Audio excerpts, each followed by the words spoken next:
Hyrule has been depicted 15 different times across all Zelda games, which is a lot, obviously, but the funny thing about that is that there isn't a whole lot of overlap between them. I mean, you're telling me this is the same as this, is the same as this, is the same as this, is the same as this. So, I thought it'd be fun to compare all the setting in Zelda games, including the games featuring the one-off kingdoms, because, you know, how else would I be able to speak about Majora's Mask? And then rank them based on how safe the settings are. Let's do it. Now obviously I'm not just throwing you into this without telling you what my criteria is, so think of this entry as the tutorial to the video. Now I think the starting point for most of these games should be, are there any established settlements? Any settlements that we could have been born into, because a controlled area that has warmth, food and shelter is probably the most important factor in my opinion. In most of these games these are going to be places like Castletown or Kakariko Village, none of which appear in this game. In fact, there's no villages or settlements at all in this game, there's not even any Hylians. It's just a bit of a barren wasteland, to be honest. Okay, what about enemies? How likely am I to find somewhere where I can make my own little settlement, or at least find somewhere where I don't have to be on edge 24/7. This game is probably one of the most densely populated with enemies. Although one saving grace I guess is that this game's Death Mountain is arguably one of the least dangerous depictions of it, although be that as it may, it is still an active volcano. But we should really give them a break. I mean, this is the first game in the series after all. The point of any first installment is to merely catch the core essence of everything, which in Zelda's case is combat, puzzles and exploration. With that information, it's only logical to think that the games will get more tame from here on out, right?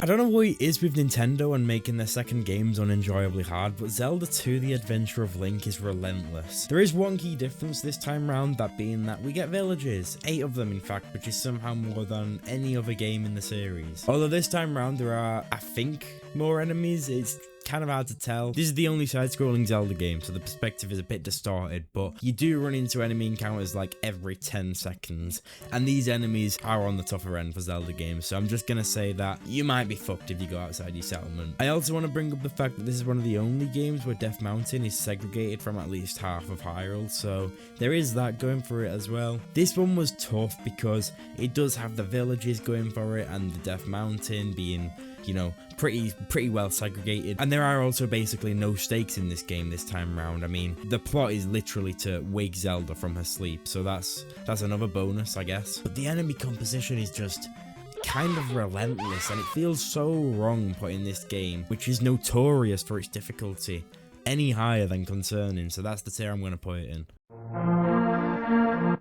A Link to the Past has two main settings, Hyrule and the Dark World, but we're just going to ignore the Dark World considering it is A, completely uninhabitable, and B, hard enough to get to that it's practically impossible to end up here accidentally. So if you do end up here, you probably deserve it. My point being that it poses no threat to us because it's unlikely that we'd end up here anyway. So, Hyrule this time round only has one village, which is not a lot compared to the previous game's 8, but there are a few reasons for this. The first being that the kingdom just isn't as big as it was in The Adventure of Link, so it simply doesn't need as many villages. Another reason, which is slightly more concerning, is that Hylians could be considered an endangered species in this game, as most of them have been wiped out as a result of the Great Cataclysm, which was pretty much just Ganon going apeshit again. So, you don't actually come across a lot of Hylians in this game, but that's not as bad of a sign as it sounds because the world isn't actually that dangerous. Even during the events of the game, the normal Hylians aren't in any immediate danger considering that the main villain for the majority of the game, Aghanim, doesn't kill Hylians, he only brainwashes the guards, which, I mean, yeah, isn't ideal, but he doesn't get them to kill any normal civilians, just Link for obvious reasons. Although there are enemies that may serve as a threat, although I'd still say it's less of a problem here than it was in previous games because there are knights around that may actually aid you if you're in trouble. And there's finally Death Mountain. It's not really any more or less active than Death Mountain in most other games, as well it's pretty far from Kakariko Village, so I don't think it'll have much of an effect in this game. We'll put this in the pretty good tier. With Link's Awakening, we have a new setting entirely, Kaholni Island, and apart from the fact that this entire island just vanishes at the end of the game, it's actually pretty safe, which is probably thanks to the plot not being the usual find Zelda and stop Ganon from ending the world type of thing. Instead, the plot is just an innocent journey of Link trying to find his way back home, which means that nobody on this island is actually in any danger. Until it disappears. There's two main villages in this game, Mabe Village and Animal Village. Animal Village is worthless to us considering the only inhabitants are, you guessed it, animals. This is also the first game that has a significant number of characters who have houses outside the village, so that could be an option as well. It is also worth noting that there are just enemies chilling right outside of Mabe Village, which everyone is for some reason completely fine with. I mean, there is literally two kids playing just a few feet from these Octoroks, which I know Octoroks are leaning towards the more brain-dead side of Zelda enemies, but I do still think the distribution of enemies in this game is pretty harsh at times. At least in the remake, so you're gonna have to be quite careful if you choose to roam about outside. That being said, there are also just people on their own living away from villages on this island, and they seem to be doing just fine, which is why I don't want to look too deeply into this. There's also no volcano in this game. Yes, there is Turtle Rock, but that's just a lava-themed dungeon and not an active volcano, which is very good, especially for Link's Awakening, considering it's probably the game that would suffer the most from having a volcano given how small the island actually is. All in all, I think this place has quite a lot going for it and is only slightly held back by the enemy density, so I'm gonna put it in not much threats.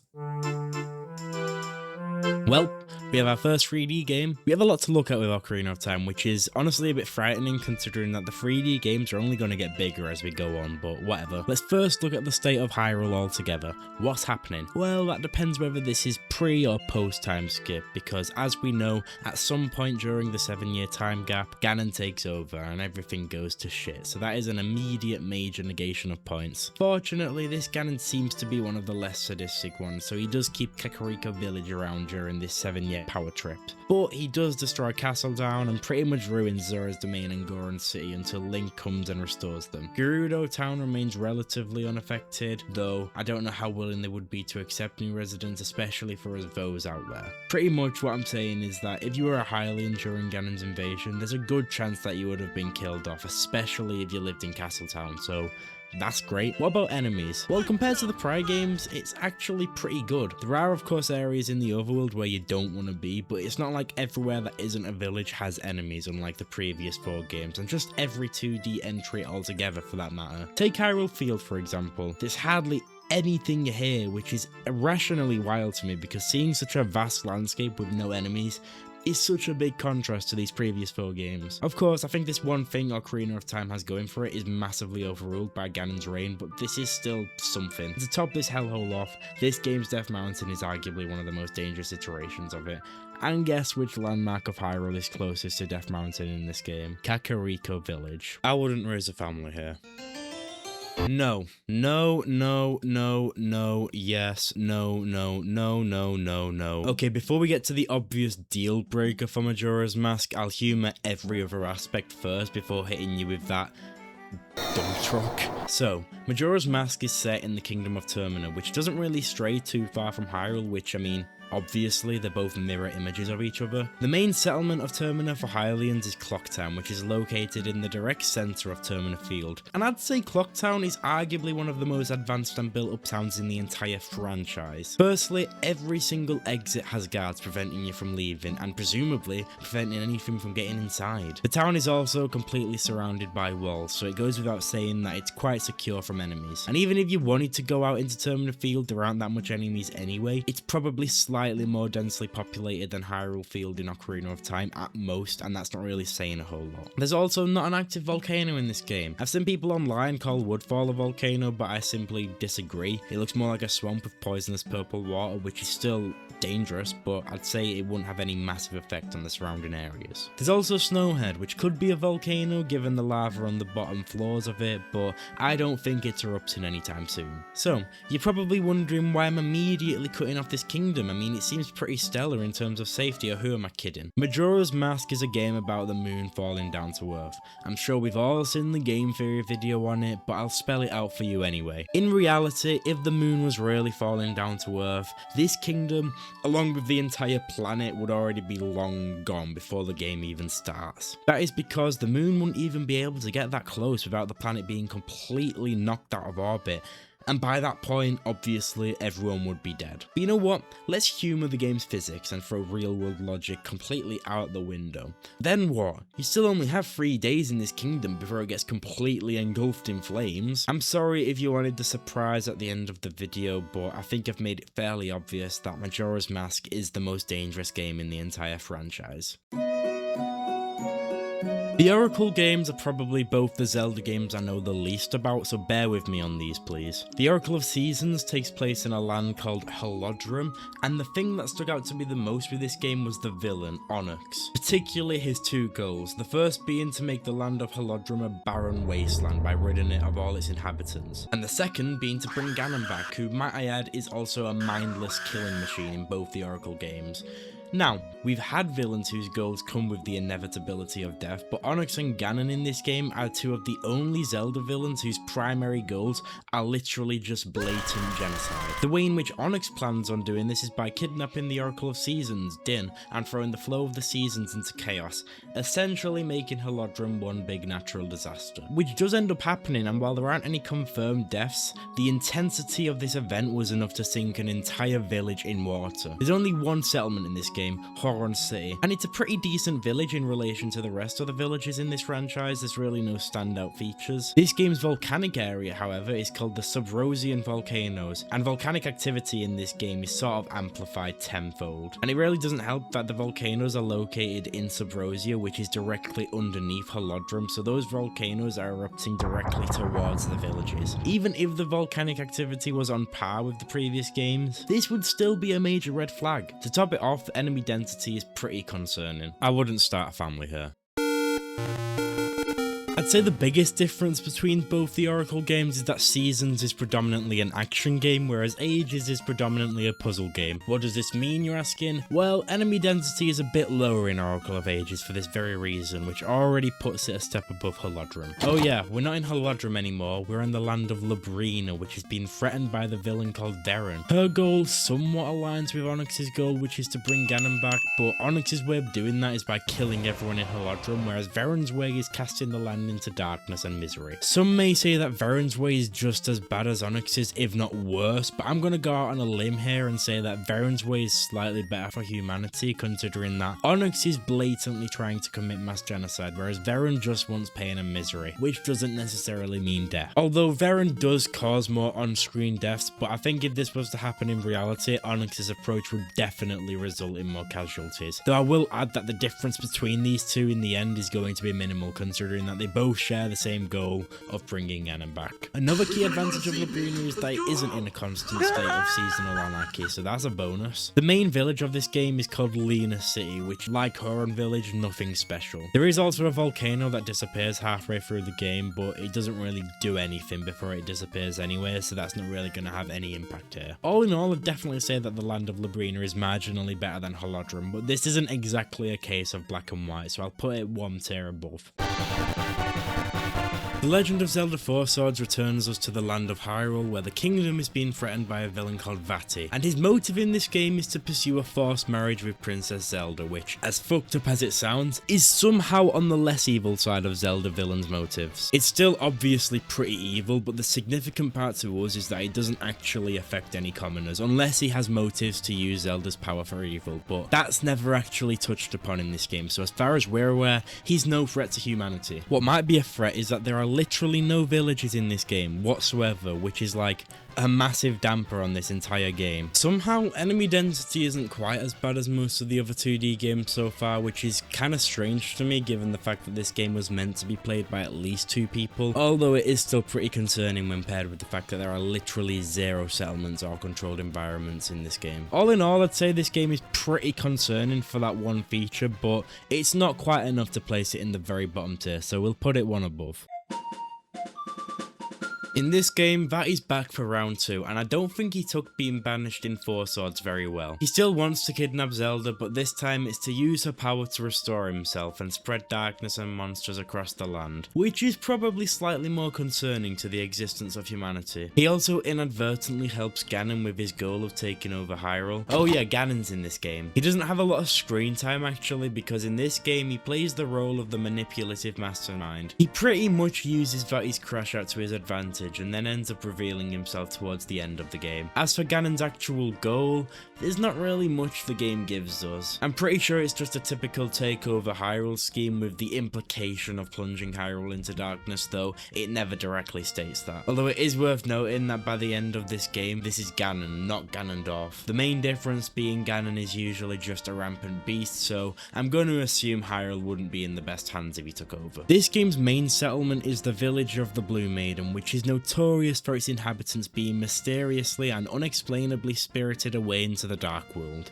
Yikes. Now, this doesn't mean that they're killed, it just means that they become trapped, and the only known way in which they can be released is if they are rescued by Link himself, which, as you can guess, is a bit of a gamble. Similarly to Four Swords, enemy density isn't anything outrageous, and similarly to Four Swords, this was kind of surprising to me considering that while you can play this game solo, it's designed to have 4 playable Links at all time, but again, we'll take what we're given. Death Mountain isn't a factor here. It is active, but doesn't really do a whole lot during the events of the game, and is also on the opposite end of the map as the village of the Blue Maiden, so that's good. Overall, this game is a bit of a mixed bag. It has some positive features like Death Mountain not being a big threat, the lower frequency of enemies, and the danger level of the villains being about on par with the rest of the games. But then there's also the glaring issues like the existence of a dark world and the fact that the inhabitants just mysteriously go missing on a frequent basis, which is obviously a massive detriment to a place's safety. Mainly because of the random disappearances, I definitely wouldn't raise a family here.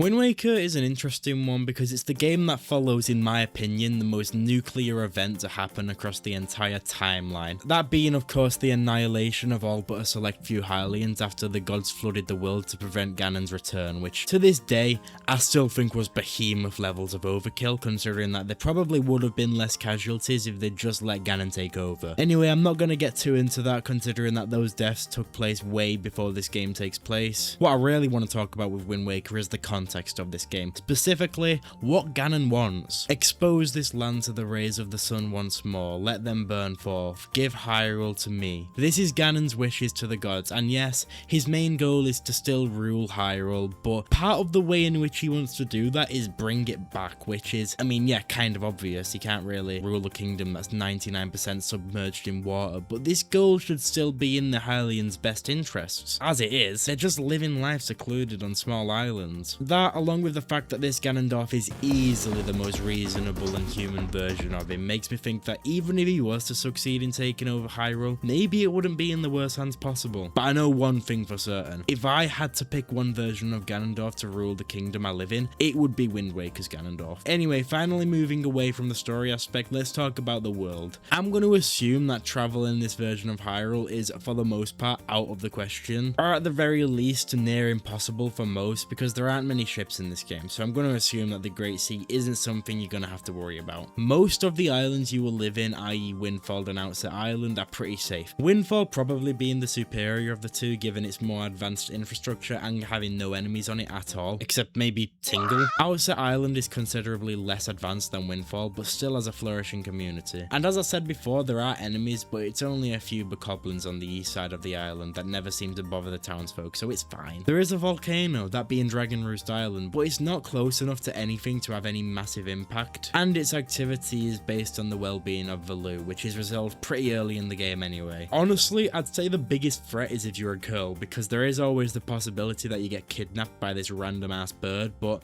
again, that's resolved pretty early on. All in all, and somehow, this version of Hyrule is actually pretty safe. In fact, given that there's literally nothing going against your survival, I'm willing to bet this is one of the safest so far, probably even top tier.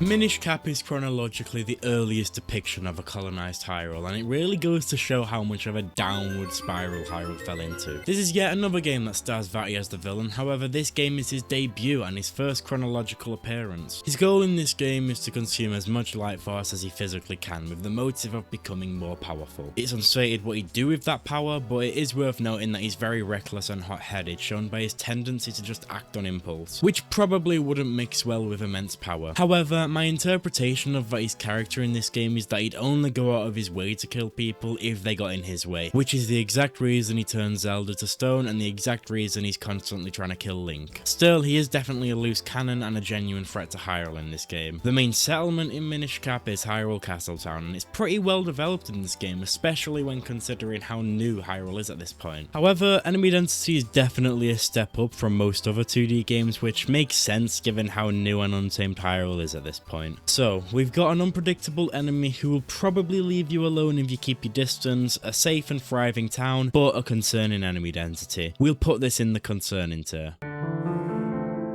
I think it's common knowledge at this point that Twilight Princess is the bleakest Zelda game from a visual standpoint, but have you ever wondered why that is? Most people would probably chalk it down to something along the lines of to reflect the dark tone of the story, or maybe even something as simple as Nintendo diversifying the franchise, especially after the backlash Wind Waker received. But I also think it could be a reflection of the state of Hyrule itself in this game, because it's kind of a shithole, to be honest. Looking back, it isn't quite as bad as I thought it was. I think it's mainly disserviced from the god-awful colour scheme of this game, but it's still obvious that this Hyrule is quite deprived. This Hyrule is the depiction following Ocarina of Time's version, and it is in notably worse condition this time round, which, as far as I remember, the game doesn't actually recognise or state why, but it's fairly obvious Hyrule has fallen into a state of decay. Although on the other hand of that argument, Hyrule Castletown is arguably thriving more than any other depiction of it in the entire series. So this game is sort of sending mixed signals, which could even potentially hint at an economic disbalance in Hyrule. I mean, think about it, Hyrule Castletown has full-on infrastructured houses, but then there's Ordon Village that has huts that are almost overgrown with shrubbery. And don't get me started on Kakariko Village that literally looks like a wasteland with houses that look like they could blow over in the wind. To make this situation worse, Hyrule is being partially consumed by the Twilight Realm during the events of Twilight Princess as a result of Xant's reign, and anyone who comes into contact with this sort of just turns into a spirit, which isn't an irreversible effect, mind you, but it's still obviously not ideal. As for Xant himself, his ultimate goal is to become the ruler of both Hyrule and the Twilight Realm. This doesn't necessarily mean he is going out of his way to kill Hylians, although this would still be a very horrible outcome for them nonetheless. However, there are two terrible fates that oppose Hyrule in this game, and I would say that this is the less likely of the two to happen. Xant is not the main villain of this game. As much as I think he should have been, he's not. Ganon is. Despite the fact that he's sealed away for a lot of the game, he is still managing to play Xant like a puppet from the Twilight Realm. So, what does Ganon want? Well, firstly, the Zelda timeline is a confusing thing, but I'm pretty certain that this Ganondorf is the same one as Ocarina of Time, except this time round, he's kind of fallen off the deep end after being banished to the Twilight Realm for who knows how long. Ganon's goals are a bit confusing in this game, in the way that he doesn't actually have one after he returns. The way I see it, he's just a broken man who's driven by revenge but has no real goal in mind. He just acts on anger. And a man this unstable is not a good candidate to rule Hyrule, so the threat of him taking over is real. It's just a bit hard to scale this threat because, again, we have no idea what impact he'd have on the entirety of Hyrule, but we can safely assume that he'd be even more tyrannical than he was in Ocarina of Time. That, paired with the overall worst state of the kingdom, is not a good sign. The overall layout of the map is the exact same as Ocarina of Time's, meaning that Death Mountain is still way too close to Kakariko Village. Hyrule Castletown is in a state of deprivation for the entire first half of the game, as a result of Zora River being completely thrown over, and thus completely shutting off their water supply. And while this does eventually get resolved by Link during the events of the game, it still has to count for summer, considering that the conditions during this time would have been pretty bleak. And to top this entry off, this is probably the densest enemy population we've had in a 3D game so far, but it's still an absolute dreamland when compared to the 2D entries. Comparing this with Ocarina of Time is kind of a no-brainer. While this kingdom is in a consistently more dire state this time round, I don't think that it compares to Ganon's 7-year reign over Hyrule at all. If all these long entries are getting a bit overwhelming for you, then don't worry, this is a short one. Phantom Hourglass is the direct sequel to Wind Waker. This time, instead of being set in Hyrule, it's set in the world of the Ocean King. There's only one village here, that being Merkay Village, and it is definitely on the smaller side of Zelda villages. Nothing monumental really happens here during the events of the game, so I guess that's something. There's also the villain, Bellum, who is another one of those villains whose primary goal involves blatantly killing people. Bellum's way of doing this being to drain their life force, which, to be fair, fair, is his method of survival, but that doesn't really make him any less dangerous. Enemy density is generous, I guess, but the fact that there are so little human settlements and a villain on the loose after your life force is enough to put this game in pretty concerning. Spirit Tracks is set 100 years after Wind Waker and Phantom Hourglass. However, this game breaks the adult timeline trend of being set in a massive ocean. Now our journey takes place in New Hyrule. Yeah, the original Hyrule is still very much submerged in water, so Link and Zelda literally just found a new plot of land and called it New Hyrule. The thing that jumped out to me the most in New Hyrule was the abundance of villages compared to most of our entries so far. Most Zelda games average about 2 villages. In this one, we've got Castletown, Aboda Village, Whittleton, and Papucha Village, all of which are pretty decently distributed across Hyrule. Then we've got the villain, Malladus. This is where things kinda go downhill. Malladus's goal is destruction and genocide. He does not care about ruling New Hyrule, he just wants to kill people and send the kingdom into ruin, plain and simple. That's obviously not ideal, but now we move on to potentially the best thing this game has going for it, enemy density. Look at this shit, not a violent being in sight. The only other game that can compete with Spirit Tracks in this department is Wind Waker, and that's set in a fucking ocean, so as far as games set on land go, Spirit Tracks fucking rules. For this one, as painful as it feels doing it, I'm gonna have to put it in reason for concern, because while a game with this little enemies is a rare occurrence, Malladus is one of the most chaotic and sadistic villains in the series. Sorry, Spirit Tracks.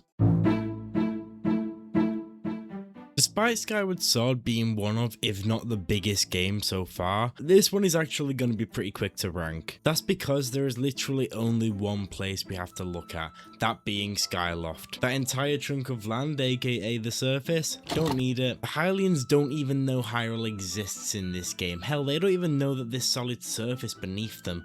And honestly, I don't know, I think they're better off without Hyrule. I'm being serious, almost every game that isn't set in Hyrule has been home to some of the most peaceful and serene villages in the entire series. Take Skyloft for example. It has a flourishing community, houses, infrastructure, water. All it really has going against it is that there are monsters that come out at night thanks to this demon. Give me a sec. Badge for O.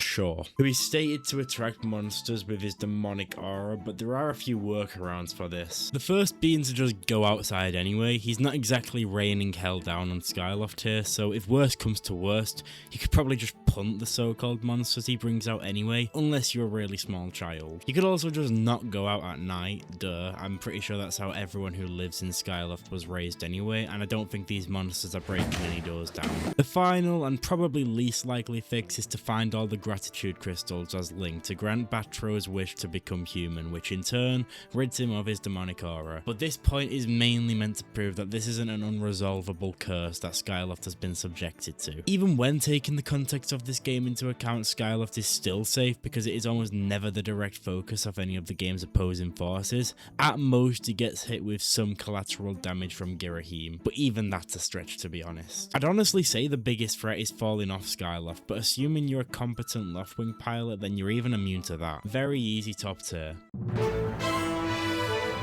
A Link Between Worlds is the first game that gives us 2 separate worlds / realities that we actually have to rank. Yep. Lorule is the first alternate reality in Zelda that is actually inhabitable for human-like creatures. The inhabitants of Lorule are called Lorulians, which are literally just edgy Hylians. You dye your hair black and pop in some red contacts and boom, you fit right in. The plot: a villain called Yuga is after the Triforce to achieve ungodly power and take over Hyrule, plus Lorule to remake them into fitting his idea of perfection. Like almost every game so far, it's a bit ambiguous as to what this exactly means or the lengths he's willing to go to get this done, because the closest we ever see him come to doing this is turning people into paintings, which is a bit underwhelming. But with the knowledge that he has absolutely no regard for Hylian life, and that he has this power to turn people into paintings, to presumably manifest them into whatever he wants, which, by the way, he is very willing to do at almost every point in the story, you can put 2 and 2 together and realise you're gonna get put in a canvas.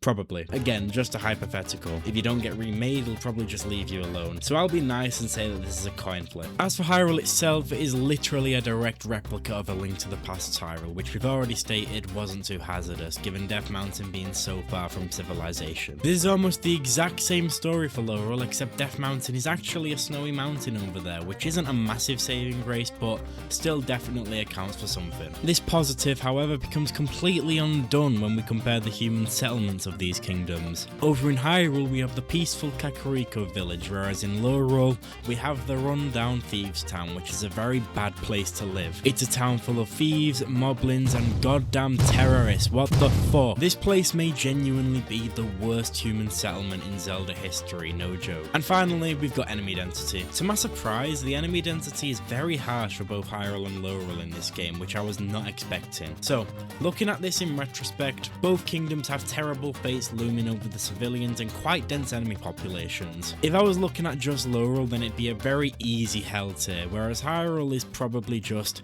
I wouldn't raise a family here, so we'll middle out and put it towards the bottom of this tier. This game is literally about a wardrobe malfunction. There's no Ganondorf, no one is in danger, and nothing is at stake at all. The plot of this game is literally just about the princess getting pranked by some witch who put a spell on her that traps her in an ugly outfit, which, I mean, we really have nothing better to do. This game is set in the kingdom of Hytopia, which is completely secluded from where the actual threats of this game lie, the Drablands. And even then, the Drablands aren't really that dangerous. So, this kingdom has no active threats, a secluded and well protected settlement, and not that many enemies. This is a pretty easy top tier. So with Breath of the Wild, I think the first thing you should know is that I'm only considering Hyrule post-time skip, i.e. from the moment Link wakes up from the Shrine of Resurrection, meaning that anything that happens in the memories won't serve as a coming threat. In this game, Hyrule's been left without a leader, which you'd think would have led to kingdom-wide anarchy, and while there are definitely groups of people still causing trouble, mainly the Yiga, things have actually remained pretty civil without a king or queen. It definitely helps that it's been left without the threat of Ganon's impending invasion, thanks to Zelda having kept him at bay for the past 100 years, but the state of Hyrule itself isn't looking too bad either. Enemy density is one of the lowest so far just because of the sheer size of the world, which makes this iteration probably one of the safest on the surface. I admit it is probably the most deprived looking version of Hyrule given the ridiculous amount of ruined villages, but that's the consequences from an invasion that happened 100 years prior, so we can't really hold it for that. It even allows for mostly safe travel between villages, which might not sound that impressive, but travel is honestly something I wouldn't recommend for most versions of Hyrule before this, unless you're able to fight. But in this Hyrule, however, there's only really two regions I'd never justify visiting: Central Hyrule and Eldin. Eldin probably being the obvious choice. I mean, the heat is so intense that you immediately combust upon entry, as well as the fact that this region probably has the strongest and most densely populated enemies, so opposed to most others, this one looks pretty bad. And then there's Central Hyrule, which you might question for a second, but the reason this one is a no-go is because this is where most of the Guardians in the game are found, which are probably the most dangerous enemies in the game. At least Lionel's leave you alone if you keep your distance.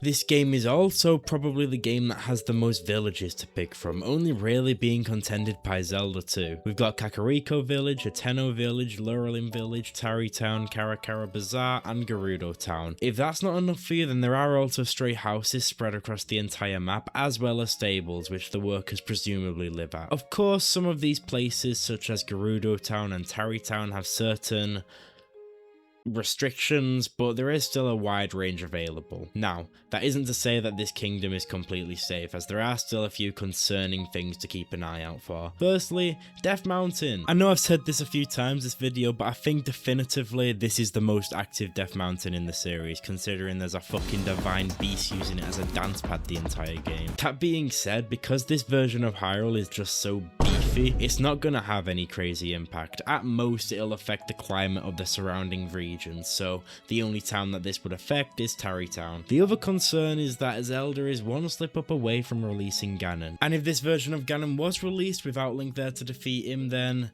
Hyrule's pretty fucked, because this is one of the mindless killing machine versions of Ganon, and he isn't exactly small in this game. Now to be fair, we don't know how likely it is that Zelda would slip up. I mean, we don't even know she's conscious during these 100 years, and we will of course be going off the basis that Link will eventually show up and save the day. What we've also got to take into account is that this kingdom doesn't really have any crises going on that's directly having any impact. In Twilight Princess, we have the droughts and kidnappings. In Majora's Mask, the moon is falling, but nothing is in current effect that is massively affecting the lives of the Hylians in Breath of the Wild, other than maybe frequent Yiga attacks. So all in all, there isn't actually that much standing against your survival in Breath of the Wild, especially if you'd be living your life as a commoner who doesn't really travel outside their settlement too frequently. So, because there are still some active threats, I am going to put it 1 tier from the top, but all in all, this is a pretty safe kingdom. Tears of the Kingdom's Hyrule has quite a lot of things massively differ in it from Breath of the Wild. The first thing I want to get out of the way is Death Mountain. It's completely inactive in this game, which, to be honest, is kind of a minimal improvement for this Hyrule. It's not like it was having that much of an impact in the first place, but it's still cool, I guess. The threat of Ganon is also completely gone. The only reason he ever actually returns in this game is because Link brings him back for like 10 minutes, literally just to kill him, so that's actually very good, but again, this isn't exactly a game changer given how unthreatened he was in Breath of the Wild anyway. There's also an extra Hylian settlement, Lookout Landing, which in all honesty wouldn't be the first place I'd look at residing in. You know, the place directly in front of Hyrule Castle. But again, it's not doing any harm. There is also just general signs that civilization as a whole has heavily advanced since Zelda's return. For starters, there's a school in Hateno Village, as well as fashion and just a lot more technological advancements. Anyway, that's enough of that, now it's time for the doom and gloom. The Guardians and all Sheikah technology in general have completely disappeared, which would be a big difference, except the game substitutes these for Zonai enemies, stronger enemy variants, and Gleeoks, which in the end probably add up to being more of a threat. There's also fucking rocks falling from the sky randomly, so don't forget to look up every once in a while. Let's not forget the new kingdom-wide illness going around called Gloom, which is not shown to be fatal but still quite serious. Let's add on that almost every single race other than Hylians and maybe Gorons are arguably worse off than they were in the beginning of Breath of the Wild. There's sludge falling from the sky, poisoning the water supply in Zora's domain, and a constant snowstorm going on in Rito Village, as well as whatever the hell Gerudo Desert is going through. And don't even get me started on these goddamn chasms. You know there's 36 of these things, right? Like, I know you'd have to be pretty dumb to fall into one of these things, but I mean, shit happens, alright? So I'm not just gonna dismiss these 36 death drops scattered across the kingdom. Initially, I found this one pretty hard to rank because it almost feels like a tennis game between Breath of the Wild and Tears of the Kingdom, where for every advantage one game has, the opposing game has one that balances it out. But I think when really thinking about it, Breath of the Wild is better in almost every way. Tears of the Kingdom might be better for people who don't plan on venturing too far outside the designated settlements because the villages are just simply better developed in this game, but even then that difference is kind of minuscule. Breath of the Wild is definitely better overall, especially for people who would want to travel outside the designated settlements, considering the less dangerous enemies and that there's no risks of boulders randomly falling out the sky. Still, it's hard to deny everything this kingdom does right, so we'll put it at the bottom of pretty good tier.